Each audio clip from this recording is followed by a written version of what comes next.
أهلا أعزائي المتابعين، والنهاردة عرضت لكم فجأة من العيار التقيل. بصوا يا أعزائي المتابعين، بصوا يا أعزائي المتابعين.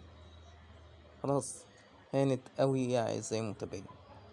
قبل ما أنسى، أحب أشكر الجمهور العراقي للمرة المليون. أنا بحبكم جدا جدا يا شعب العراق، استمروا في دعمكم.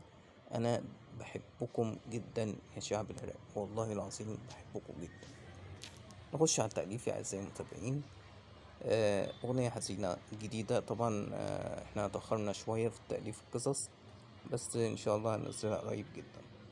أعزائي المتابعين، أغنية حزينة جديدة من عيار التقيل جدا بعنوان برج الأمل اتحرق. هعرض طبعا التأليف يا أعزائي المتابعين، وزي ما انتم شايفين يا أعزائي المتابعين حاجة هتعجبكم جدا. استنونا في فيديو جديد، وأشوفكم في فيديو جديد. سلام.